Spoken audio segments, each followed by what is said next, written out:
로마서 14장 6절부터 13절까지 읽겠습니다.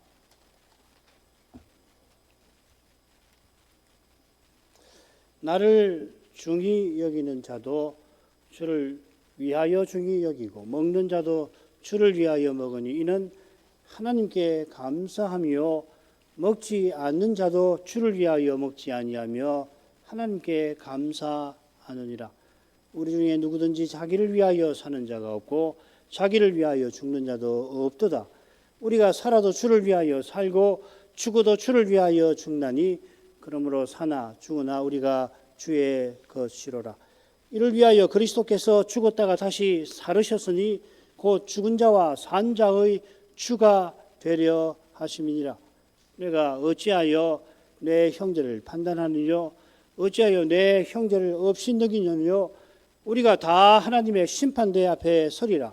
기록되었으되 주께서 가라사대 내가 살았노니 모든 무릎이 내게 꿇을 것이요 모든 혀가 하나님께 자백하리라 하였느니라. 이러므로 우리 각인이 자기 일을 하나님께 직고하리라. 그런즉 우리가 다시는 서로 판단하지 말고 도리어 부딪힐 것이나 거칠 것으로 형제 앞에 두지 아니할 것을 주의하라.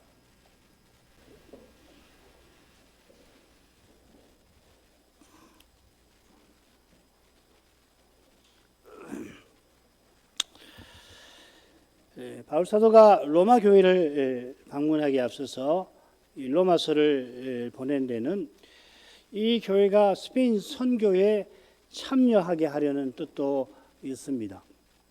스페인은 구약 성경의 다시스, 요나서에 나오는 그 다시스 말이에요. 그 다시스로 나오는데 이곳은 구약 백성에게 서쪽으로 세상 끝입니다. 이건 사도 시대에도 비슷한데 스페인은 로마 제국의 서쪽 끝입니다. 주님이 승천하시기 직전에 성신의 강림을 예고하시면서 사도들이 땅끝까지 내 증인이 되리라 하셨는데 어쩌면 이 스페인을 땅 끝이라 생각했을 수도 있습니다. 그러나 주님께서 감난산에서 모든 민족에게 복음이 전파되면 그제서야 세상의 끝이 오리라 하셨습니다. 이 거룩한 거대한 뜻을 받들고자 바울 사도가 스페인까지 복음을 전하려 했을 것입니다. 당장에는 이 이방인 선교로 동족이 시기하여 자기를 죽이려 하지만은 자기의 복음 전파를 쓰시는 주님께서 자기 동족도 장차 대거 돌아오게 하실 것을 바라보았던 겁니다. 이 위대한 뜻에 로마 교회도 자기와 함께 쓰임을 받게 하려 한 겁니다. 이는 거룩한 심정으로 로마 교회 신자들 사이의 갈등을 풀기를 제시하는 겁니다. 이 갈등이 있어가지고서는 교회가 이 거룩한 일에 동참하기가 힘들잖아요. 갈등을 일으킨 문제 자체는 믿음의 본질에 속하지 않지만은 갈등을 대하는 태도에 주의 거룩한 뜻을 허물 위험이 도살입니다. 이 위험을 그대로 두고는 로마 교회가 거룩한 뜻에 쓰임받기가 힘든 것입니다. 사도는 이 문제를 다루면서 결국 주님의 거룩한 그 뜻을 교훈하는 겁니다. 그 교훈은 그리스도께서 대신하여 죽으신 형제라든지 또 형제를 그리스도처럼 대하고 그리스도께서 우리를 대하시듯이 사랑하여서 그리스도의 몸답게 서나가라. 특별히 로마서 14장 16절부터 19절에서 그걸 다루는데요. 그것입니다. 이 교훈이 둘째 단락에서 12장 9절부터 13장 10절에서 이미 실천 강령과 명령을 통하여 전했던 그 내용입니다. 로마에서 이방인 신자들이 고기 먹지 못하는 유대인 신자를 업심여기면서 믿음이 연약한 자, 저 믿음 약한 자 이렇게 불렀던 것 같아요. 저라는 말이 있습니다.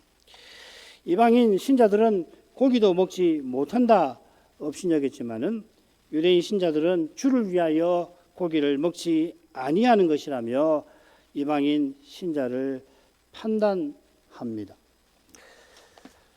전에 그들이 이방인을 비판했던 교만을 일깨우려고 사도는 세우시는 권능이 주께 있다 지적합니다. 오직 주님의 권능에 우리의 구원이 달려 있다 하는 그 점이죠. 지난 시간에 미처 살피지 못한 그 5절 살피고 넘어가도록 하십시다. 혹은 이 날을 저날보다 낫게 여기고 혹은 모든 날을 같게 여기나니 각각 자기 마음에 확정할지니라. 어떤 분들이 왜 채소를 먹는지 정확하게 알지 못하는 것처럼 이분들이 이 날을 저날보다 낫게 여기는 경위도 마찬가지일 겁니다. 줄거리를 통해서 이 채소 먹는 것하고 어떤 날을 낫게 여기는 것이 같은 입장에서 비롯된 것은 확인이 되지요. 참고하시길 바랍니다. 지난 시간 생각한 것처럼 유대인 신자들이 여전히 성전 예배에 참여함으로 음식법과 절기 규례를 여전히 준수하고 있는 것이 맞는다면, 이것이 지금 사안의 중요한 배경이라면, 로마에 살기 때문에 절기 때 예루살렘을 방문하지 않더라도 절기를 다른 날보다 중시했을 것 같습니다. 가령 열절과 무교절 또 초막절이 8일 동안 이어지니까 8일이니까 그 기간에 반드시 주일이 오는데 그 주일을 특별하게 대했을지 모릅니다. 나아가 절기 내내 교회가 특별히 지내자 우리가 그렇게 지내는 게 옳다 했을지도 모릅니다. 거기에 이방인 신자가 뭔 소리냐, 그리스도가 부활하셔서 그 의미는 다 성취되었는데 뭘 그렇게까지 하자고 요구하느냐 반발했을 수도 있습니다. 이방인 신자가 유대인 신자의 태도가 이방인 신자가 유대인 신자 같은 태도는 그리스도의 부활의 의미를 약화한다며 반발했다면, 유대인 신자도 그리스도의 부활이 절기의 실현이라며 대응했을지도 모르겠습니다. 개혁교회도 그런 일이 얼마든지 벌어질 수 있을 것 같아요. 가령 지금도 유럽 국가들은 그리스도의 성천일을 아예 국경일로 해서 쉬는데, 이날에 예를 들어 이 화람교회들은 이날에 모여서 예배를 먼저 드려요. 만일 성천일을 기념하는 이 교회들이 그렇게 아니하는 교회들어 주님의 성천의 의미를 여러분은 무시합니다 하고 말하면, 무시당한 교회들은 당신네들은 로마 가톨릭의 그 전철을 밟으려고 하는 거 아니냐 반발할 수가 있겠죠. 이런 갈등은 성신 강림절이나 성탄절, 심지어 부활절과 관련해서 일어날 수가 있습니다.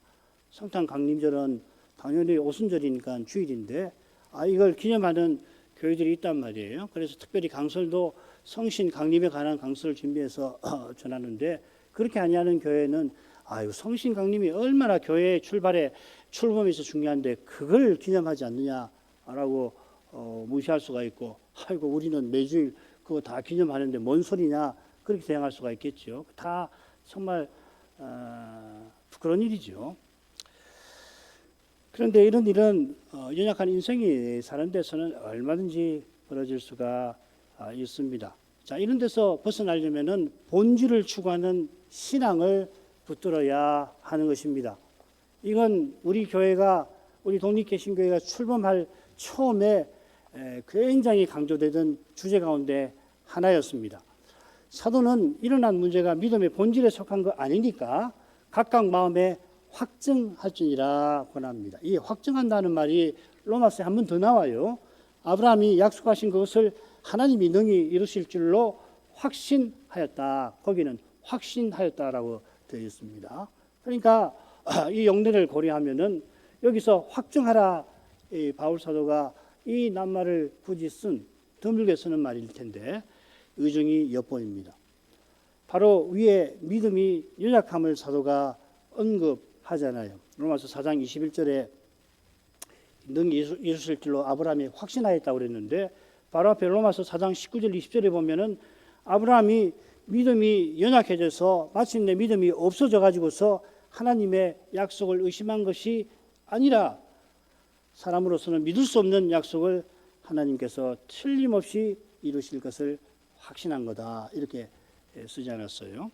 그러니까 사도는 앞서 아브라함의 믿음을 자기가 4장에서 언급한 것을 상기시키면서 고기 먹는 사람도 믿음이 연약한 자라고 업신여기는 채소 먹는 사람과 마찬가지로 아브라함처럼 확신하는 데 가라고 권하는 것입니다.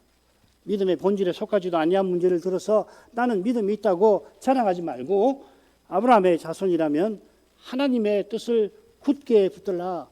하나님의 뜻, 그 대도를 붙들고 나가라. 그렇게 넌지시 가르치는 것이죠. 아브라함이 이삭 낳는 일이 실로 놀라운 일입니다만 로마 신자들이 그리스도의 몸답게 서나가는 이게 하나님의 대도인데 더욱 놀라운 일 아니에요. 부산에 된 사람 100세 돼서 아들 낳은 일, 그거 이적이다, 표적이다 그렇게 생각하니까 우리가 교회로 서나가는 일보다 훨씬 더 의미 있고 중요한 일로 생각하는데 하기 쉬운데 그거 아니지요.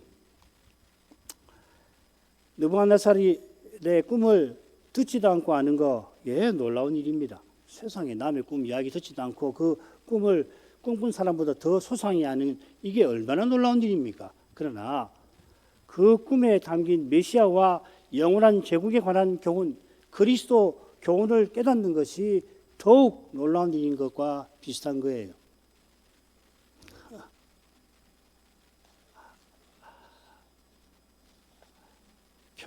표적에 유사한 기적을 경험했다고 해서 그걸로 그리스도를 깨닫고 믿어서 영원한 하나님 나라에 속하는 거 아니지요.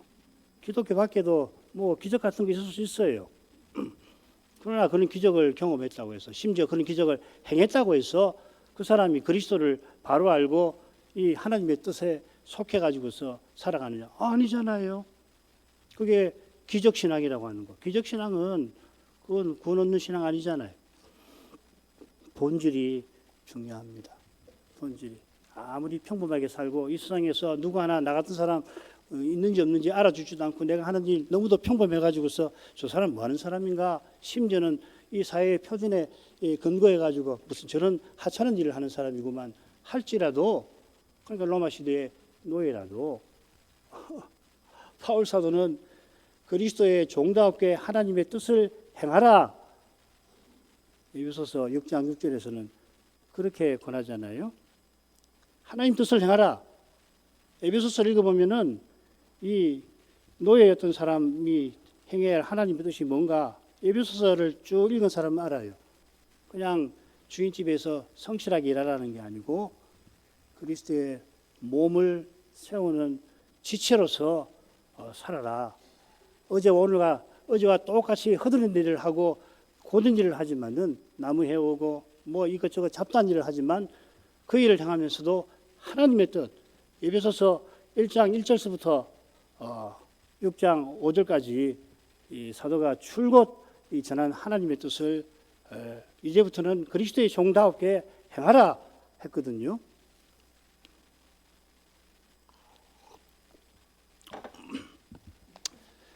넘어가십시다. 나를 중히 여기는 자도 주를 위하여 중히 여기고 먹는 자도 주를 위하여 먹으니 이는 하나님께 감사함이요 먹지 않는 자도 주를 위하여 먹지 아니하며 하나님께 감사하느니라. 우리 중에 누구든지 자기를 위하여 사는 자가 없고 자기를 위하여 죽는 자도 없도다. 우리가 살아도 주를 위하여 살고 죽어도 주를 위하여 죽나니 그러므로 사나 죽으나 우리가 주의 것이로라. 이를 위하여 그리스도께서 죽었다가 다시 살으셨으니 곧 죽은 자와 산 자의 주가 되려 하심이니라. 이 부분에서 이 로마 신자들이 이 갈등을 풀어갈 길을 교훈합니다. 그 길이 바로 주를 위하여 우리가 주의 것이로라 하는 고백에 담겨 있습니다.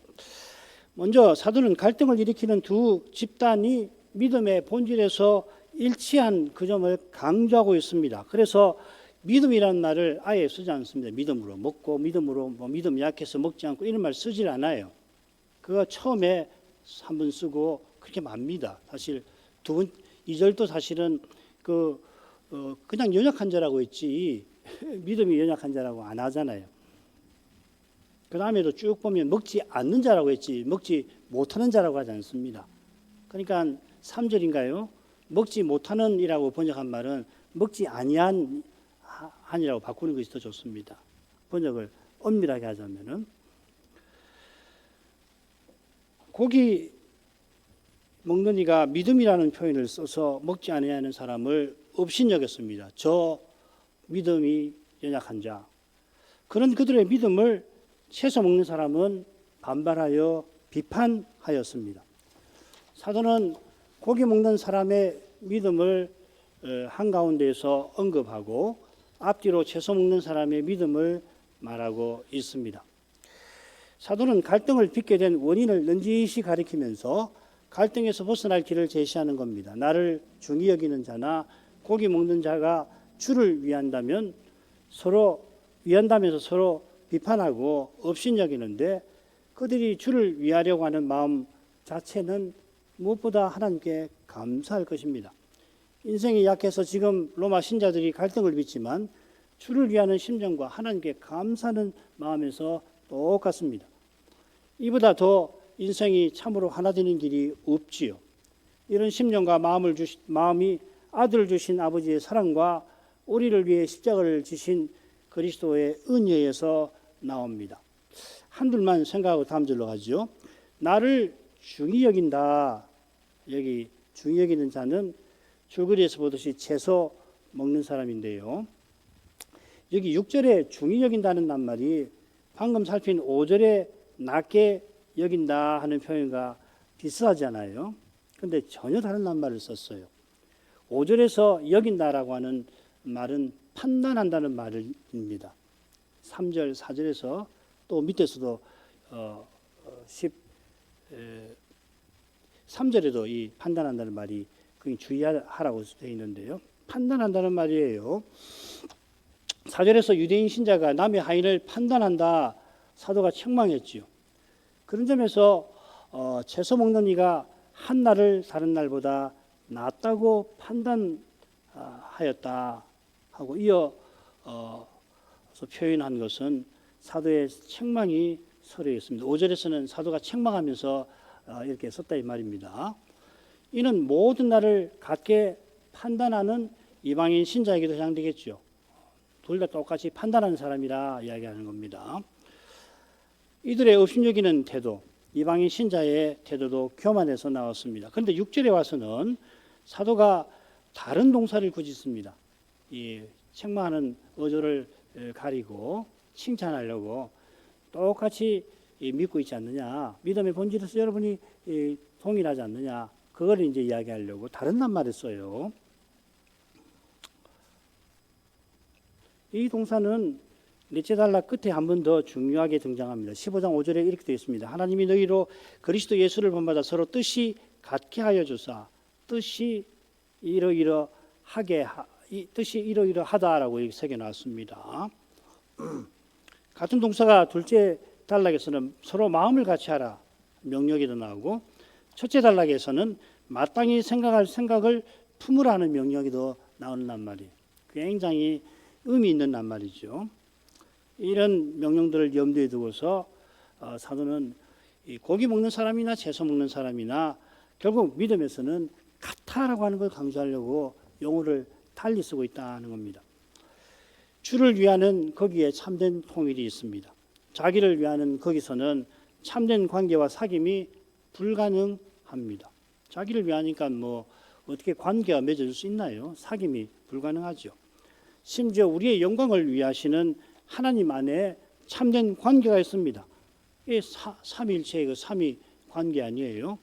늘 성부는 성신 안에서 성자의 아버지로, 성자도 성신 안에서 아버지 아들로 계십니다. 아버지는 아들을 위하시고 아들도 아버지를 위하시는데, 아버지도 아들도 위하실 때 직접 위하시지 않고 성신 안에서만 그렇게 위하시는 거예요. 아버지도 하나님이고 아들도 아들이시고 서로를 위하시는 그런 고귀한 일을 하시는데도 직접 안 하신다 이 말이죠. 성신 안에서 하시는 거예요. 이해되십니까? 그러니까 우리가 성신을 의지하지 않고 뭘 위해 보겠다, 주의 뜻을 이뤄보겠다 말도 되지 않는 거지, 그죠? 이런 성신께서는 그러니까 아버지도 아들을, 아들도 아버지를 위하실 때 자기를 자기 안에서 하시는 그런 성신께서도 늘 아버지의 신으로, 아들의 신으로 아버지를 위하시는 거죠. 스스로 항상 아버지의 신으로 계시고 아들의 신으로 계심으로 아버지를 위하신다는 말이죠. 가령 성신이 하나님이신데 자기로 말씀하지 않습니다. 자기 자신으로부터 말씀하지 않고 오직 아들에게서 들은 것을 말씀하시죠. 하나님이신데 이렇게 하시는 거예요. 아니, 하나님이시니까 이렇게 하시는 거라고요. 사람은 이렇게 못하죠. 사람은 반대로 하죠. 자기 말로 한단 말이죠. 이런 하나님을 모신 데서만 참된 관계와 사귐이 이루어집니다. 관계는 삼자로만 이루어집니다. 양자로 관계가 이루어지지 않아요. 양자로 관계를 이루려면 반드시 관계의 본질을 허는 지배와 종속의 사이만 남습니다. 하나님과 그리스도를 모셔야만 사람 사이에도 참된 관계, 사귐이 가능하다. 그게 우리가 삼위일체를 믿는다고 할 때 실질 중에 하나입니다. 자, 넘어가십시다. 주를 모시는, 주를 위하는 태도가 인생에게 합당하고 또 복된 것입니다. 이것을 깨닫는 데서 하나님께 감사하는 마음이 일어납니다. 인생이 본래 주를 위하여 지원받았으니 주를 위하는 것이 합당합니다만 주께서 얼마나 높고 거룩하고 선하신지를 알면은 그런 주님을 위할 수 있게 해주신 것이 얼마나 영광스럽고 감사한 것인지 모릅니다. 지금 대지상께서 아버지이신 하나님을 얼마나 위하시는지, 전에는 또 얼마나 위하셨는지를 한번 보십시오. 사마리아로 가는 길에 주님께서 고나셔서 우물 곁에 쉬셔야 했는데 곧 사마리아 여인을 구원하려고 하나님의 뜻이니까 그 일을 그렇게 고나신데도 행하셨습니다만 뭐라고 하시냐면 아버지의 뜻을 행하고 그분의 일을 온전히 이루는 것이 내 양식이라 하셨습니다. 하나님의 일을 받으신 것을 기뻐하신 것입니다. 양식이라는 게 두 가지 의미가 있는 거 아니에요? 살 힘을 얻는 거고 기쁨을 얻는 건데 예수님께서 지상에 사는 힘과 기쁨을 다른 데서 얻는 게 아니라 하나님의 뜻을 행하는 데서 얼마나 아버지를 위하셨습니까? 늘 아버지의 아들로 계시는 그걸 가장 기뻐하시는 것입니다.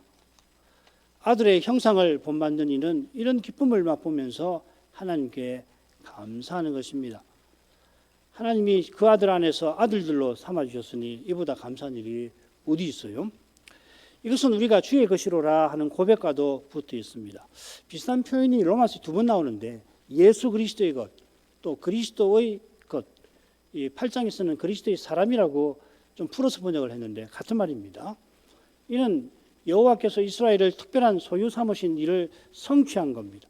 이스라엘을 특별한 소유로 삼으신 여호와께서 지금 바울이 말하는 주이시죠. 그 여호와가 여호와의 종이 되어서 십자가와 부활로 우리를 특별한 소유로 삼아주셨습니다. 이스라엘이 주신 사명을 이루지 못한 것과 달리 우리가 제사장 나라와 거룩한 백성답게 살아가게 하신다 하는 겁니다. 이를 위해서 그리스도께서 우리 안에 살기까지 해주시는 겁니다. 사람은 못하니까요. 그러니까 그걸 이루어주시려고 그리스도가 우리 안에 사시기까지 하시는 거 아닙니까? 그 사명이 바로 우리가 그리스도의 몸과 지체로 존재하고 살아가는 겁니다. 이제는 내 안에 그리스도께서 사시는 것처럼 나는 그리스도의 몸으로 존재하고 그리스도의 지체로서 쓰임을 받는 것입니다. 그 길이 뭡니까? 나를 사랑하사 나를 위하여 자기 몸을 버리신 하나님의 아들을 믿는 믿음으로 믿음이 바로 그 일이잖아요. 갈라디아서 2장 20절 하반절 내가 그리스도와 함께 십자가에 못 박혔나니 그런 적 이전에 내가 산 것이 아니요 오직 내 안에 그리스도께서 사신 것이라.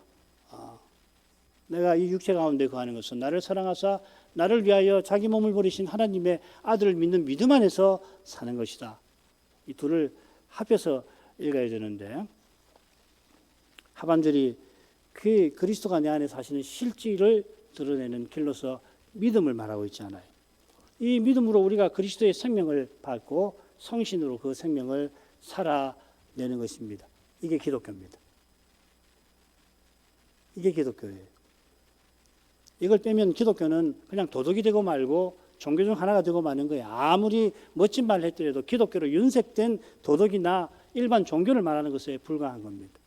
그러니까 다른 신자하고 다른 종교하고 만나도 뭐 차이가 별로 없잖아요. 그러니까 통일도 통합하자고 해도 아무런 문제가 없잖아요. 똑같으니까.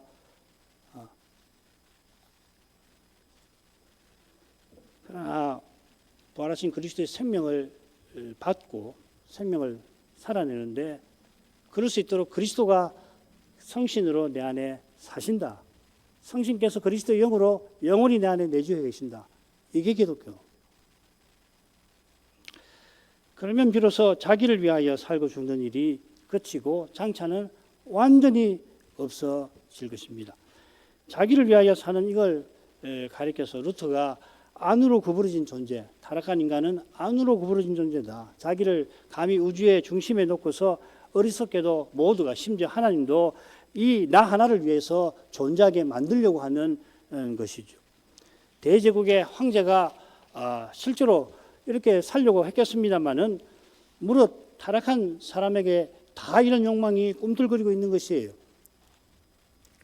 얼마나 영혼 깊이 도사리고 있는지 자기가 무슨 생각, 무슨 말, 무슨 행동을 하는지 모르곤 할 뿐입니다. 그처럼 주를 위한다면서 자기 영광을 추구하기가 너무도 쉽습니다. 이런 일이 주님 다시 오실 때까지 끊이지 않을 것입니다만은 참된 믿음은 바울을 본받아서 날마다 이런 욕망을 부인하는 것, 자기가 죽는 거죠, 그죠? 나는 날마다 죽노라. 사도는 살든지 죽든지 내 몸에서 그리스도께서 존귀 되시기를 간절히 바랐습니다. 이것은 바로 이어 내게 사는 것이 그리스도시라 하는 고백과 붙어 있습니다. 그리스도를 드러내는 이것이 영원한 생명이고 그리스도가 우리의 생명이라는 말과도 같은 것입니다. 그리스도께서 장차 나타나실 때 우리도 그와 함께 영광 중에 나타날 것입니다. 이것이 지금 이곳에서 우리가 살고 또 죽는 목표입니다.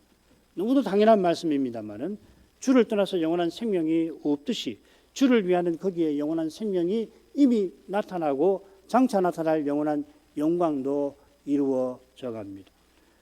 바로 여기서 그리스도께서 십자가 지시고 부활하신 목적이 있습니다. 이를 위하여 그리스도께서 죽었다가 다시 살으셨으니 우리가 주를 위하여 살고 죽게 하려고 그리하신 것입니다.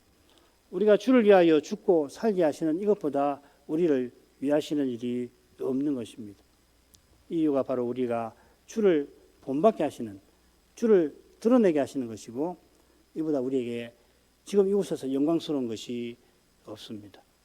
다른 거 가지고 영광을 얻으려고 하면 문제죠. 자, 이런 뜻이 죽은 자와 산 자의 주가 되려 하심이라. 이 요점만 말로 넘어가겠습니다. 이것은 이 그리스도가 심판장이 되신다는 표현에 가끔씩 자주 이런 표현이 나와요. 그런데 산 자와 죽은 자의 심판장이라 이렇게 표현되는, 여기는 반대로 돼 있죠, 그죠? 그게 이제 주목할 점이고, 아무튼지 이 표현은 다음 10절부터 13절 부분을 암시하는 표현이다. 심판에 대한 암시다. 넘어갑시다. 네가 어찌하여 내 형제를 판단하느뇨? 어찌하여 내 형제를 업신 여기느뇨? 우리가 다 하나님의 심판대 앞에 서리라. 기록되었을 때 주께서 가라사대 내가 살았노니 모든 무릎이 내게 꿇을 것이요 모든 혀가 하나님께 자백하리라 하였느니라. 이러므로 우리 각인이 우리 자기 일을 하나님께 직고하리라. 그런즉 우리가 다시는 서로 판단하지 말고 도리어 부딪힐 것이나 거칠 것으로 형제 앞에 두지 아니할 것을 주의하라. 가운데 11절에 구약 말씀이 인용이 되어 있고요. 앞뒤로 똑같은 주제가 기가 막히게 배열되어 있습니다. 이 줄거리를 외우시면은 이 10절부터 13절을 외우시기가 쉬우실 거예요. 볼까요? 내 형제를 판단하거나 의심 여기지 마라. 우리가 하나님의 심판대 앞에 설 것이라 그렇다. 그 다음에 이것은 구약의 실현이다. 그리고 하나님 앞에서 우리가 자기 일을 직고하게 될 거다. 그러니 서로 판단하지 말고 거칠 것이나 부딪힐 것이나 넘어지게 하는 거, 부딪힐 것이나 거칠 거, 넘어지게 하는 건데 두지 않도록 주의하자. 사도는 10절에서 너 내 형제라 하는 표현을 사용하며 간곡히 권합니다. 형제를 판단하는 너는 유대인 신자를, 형제를 업신여기는 너는 이방인 신자를 가리키겠죠. 유대인 신자와 이방인 신자는 그러나 형제입니다. 로마서에 형제가 19번 나오는데요. 10번은 이 로마 신자들에게 사도가 말을 건넬 때 친근함을 혹은 간절함을 담아 쓰는 겁니다. 내 형제들아 이렇게 해요. 바울이 형제를 어떻게 생각하고 대하는지 15절에서 잘 드러냅니다. 그리스도께서 대신하여 죽으신 형제. 그러니까 이 형제는 그리스도의 형제이고 우리의 형제이겠죠. 그죠? 요한 사도는 이 사실을 들어서 형제를 위하여 목숨 버리는 것이 마땅하다 교훈합니다.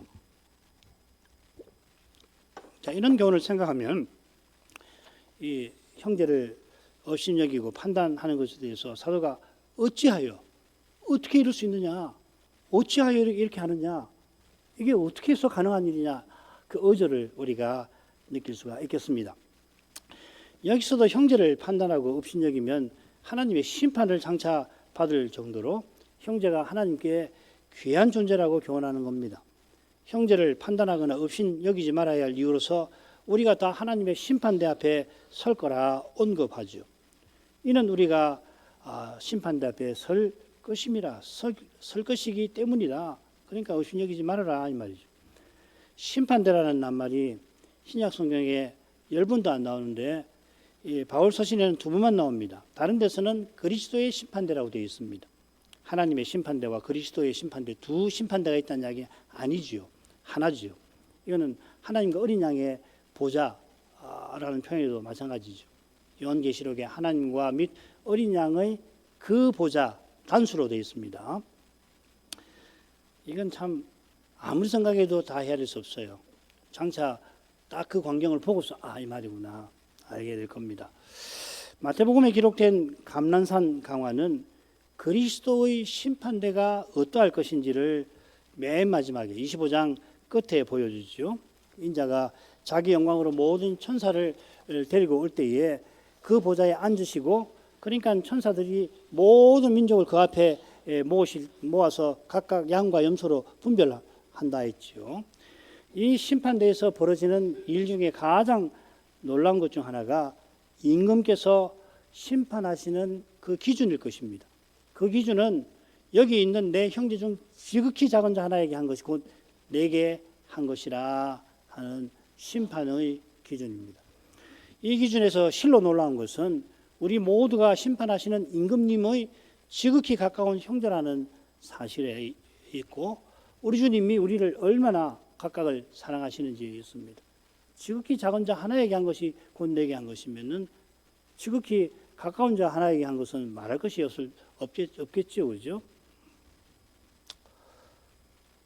그러니까 지극히 작은 자 하나가 누군가, 이게 이제 신학자들이 이 의견을 펼치는데 사도들, 복음 전하는 자라 하는 의견이 유력해요. 이 놀라운 사실에 비추어서 형제를 판단하고 업신여기는 것이 장차 얼마나 두려울지 모를 수가 없을 것입니다. 사도가 말하는 판단하고 업신여기는 사람이 그리스도께서 대신하여 죽으신 형제라면 틀림없이 구원에 이르긴 하겠습니다마는 주님께서는 장차 구원에 이르게 하시려고 틀림없이 판단하고 업신여기는 그것을 징계로서 바로 잡으실 것입니다. 그거 고치지 않고 그 자리에 서게 안 하시겠죠, 그죠? 이어 사도가 구약 성경을 인용합니다. 이사야 45장 23절인데요. 이 구약을 인용하는 뜻은 무엇보다 성경에 기록된 대로 하나님이 틀림없이 이루실 거라 교훈하는 겁니다. 더욱이 주께서 가라사대 내가 살았노니 하고서 장차 심판하실 일을 말씀하십니다. 이건 무슨 표현이냐면은 내가 살았노니라고 하는 말은 이 하나님이 맹세하셨다 하는 말입니다. 내가 나의 삶을 두고 맹세한다 하는 그 뜻입니다. 하나님 만일 말씀하신 대로 장차 심판하지 아니하신다면은 내가 죽음을 맞이하마, 말도 안 되는 일이죠. 절대 그런 일이 있을 수 없듯이 하나님은 틀림없이 심판하십니다. 심판하시는 하나님께 모든 무릎이 꿇을 것이고 모든 혀가 자백할 겁니다. 무릎을 꿇는다는 건 압도적인 권위 아래 서는 것이고, 혀가 자백한다는 것은 직고하는 것입니다. 하나님의 형용하신 눈앞에 아무도 그 짓을 말하지 못할 것입니다. 지금은 거짓말을 예사로 할 수도 있고 하고서도 스스로 무마하고 할 수 있지만은 장차는 하나님 앞에 그 거짓이 다 드러나는 거예요. 이걸 꼭 기억을 하고 그 짓을 자기도 모르게 했을 때 회개하지 않으면은 안 됩니다. 지금은 사람 눈앞에 온갖 것을 감추고 갖가지로 속입니다만은 얼마나 해됐으면 자기도 몰라요. 사람은요, 장차는 숨기지 못하고 다 알게 될 것입니다. 감람산 강화에 비유해 보면은 왼편에 염소들이 항의하듯이 말하고 산상보훈의 거짓 선지자가 자기를 자랑하며 말하는 것이 좋은 증거가 될 것입니다. 그 자리에서 항의도 하고 자기 자랑을 한단 말이에요. 이 직구한다는 이야기입니다. 한번 돌아가셔서 주여 내가 주의 이름으로 선지자 노릇을 하고 표적을 행하고 귀신을 쫓아내지 않았습니까? 그렇게 한다고 주님께서 말씀하시잖아요. 왼편의 신자가 염소가 제가 죽게 해드리지 않은 게 뭡니까? 그렇게 이야기할 거란 이야기 아니에요. 한번 잘 생각해 보십시오. 그게 직구하는 거거든요. 죽을 줄도 모르고 심판 당해서 망할 줄도 모르고 자랑하고 항의하고 있단 말이죠. 항의하는 것처럼 말하고 있죠. 그렇게 되는 겁니다. 주님과 사도의 말씀을 그들이 들어서 알고 있더라도 마태복음 또 7장 25장 말씀을 들어 알고 있을지라도 장차 주의 앞에 설 때에 양들이나 참 선자처럼 꾸며 말하거나 속여 말하지 못한다는 거죠. 내가 양입니다. 내가 참 선지자입니다. 꾸며서 말할 수 없게 돼요. 그처럼 주의 앞에 도무지 핑계치 못한다 하셨습니다. 살아간 모든 날, 스쳐간 모든 생각, 걸어간 모든 길과 행한 모든 일에 하나님을 믿을 이유가 차고 넘쳤더라고 하는 그 사실이 심판대 앞에 드러날 거예요. 지금은 이 핑계 저 핑계 다 되지만은 장차는 전부 하나님을 믿으라고 일제히 나에게 가르치는 것들이었구나 알게 된다는 거죠. 그러니까 입을 봉할 수밖에 없죠. 마찬가지로 그리스도처럼 서로 대하지 못한 핑계도 아들을 아끼지 않고 내어주신 사랑의 영광 앞에서는 그 핑계 도무지 되지 못할 것입니다. 사도는 우리가 다시는 하면서 판단하는 교만을 단연코 버리자고 권합니다. 우리가 하였으니 사도가 로마 신자들과 함께 자기가 그리스도의 몸에 속했다는 것을 고백하는 겁니다. 앞서는 판단함과 업신여김이라고 구분했지만 여기는 둘 다 판단이라 교만한 판단이란 말입니다. 지금 사도가 지적하는 판단은 그리스도의 몸을 허무는 것입니다. 13절 후반절에 나오는 부딪힐 것, 거칠 것, 다 그 죄를 가리키는 거죠. 실족하게 하는 거죠. 그죠? 이는 판단한다는 동사가 본론의 첫째 대목과 이 대목에 특별히 2장 처음 부분에 그리고 이 대목의 14장 여기 15장 7절까지 집중적으로 나오는 사실과도 통계와도 붙어 있습니다. 첫째 대목에서 판단은 바리새인의 배도를 암시합니다. 바리새인은 이방인을 판단하고 예수님께서 산상보훈에서 판단하지 마라. 네가 판단하는 그 판단으로 네가 헤아림을 받을 거다. 그 말씀이 나오는 맥락을 보십시오. 거기 외식하는 자라고 했는데요. 바리새인, 배도하는 이 외식하는 바리새인들에 대한 책망이거든요. 바리새인들이 그 교만에서 이방인들 또 자기 백성 가운데 일반 백성들을 판단하는 그 죄를 지적하시는 거거든요. 바리새인은 이방인을 판단하고 일반 백성을 판단하다가 마침내 주님도 판단하고 지금은 사도들을 그리합니다. 지금 로마 신자들이 판단하고 업신여기는 데서 사도는 주님의 몸을 허물 수 있는 그런 두려운 위험을 포착하고서는 이 위험에서 이 로마 신자들이 벗어나게 해야겠구나 하는 것입니다. 이런 듯이 판단하려면 형제를 넘어지게 하는 것을 굳이 판단을 하려고 한다면은 형제를 넘어지게 하는 것을 두지 않을 것을 주의하라. 판단하라. 여기도 판단하라 말입니다. 그렇게 판단을 하려면은 어떤 일을 판단해야 되느냐? 형제를 실족해 하는 일을 하지 않도록 그것이 무엇인지를 판단하라. 그리스도의 몸을 세우는 거기에 마음을 쏟으라 그 말이겠죠. 기도하겠습니다. 걸어가신 아버지, 사도가 로마 신자들의 갈등을 대하는 그 심정과 태도를 저희가 꼭 본받게 해 주십시오. 그 심정이 그리스도의 심정임을 압니다. 지금 하늘에서 그리스도께서 간구하시는 것이 바로 사도가 교훈하는 대로 교회가 그리스도의 몸답게 존재하고 신자가 하나님의 일에 쓰임받는 그것이라 믿습니다. 그 거룩한 일에 조금이라도 쓰임을 받는다면 그보다 복된 삶이 어디 있겠습니까? 이걸 가리켜 거룩한 삶이라 성경이 교훈하고 있습니다. 거룩한 삶이니 이 세상에서 절대 나올 수 없는, 타락한 사람으로서 심지어 타락하지 않았더라도 스스로 내놓을 수 없는 것인 줄 압니다. 그리스도께서 성신으로 내 안에 사셔서 그리스도께서 친히 내놓으시는 것입니다. 이런 신비를 맛보는 길이 그 그리스도를 믿는 믿음에 있음을 아오니, 이 믿음으로 이 신비를 맛보게 해주셔서 보게 해주신 주님의 영광을 찬송하며 아버지께 감사하게 해 주옵소서. 예수님 이름으로 기도합니다. 아멘.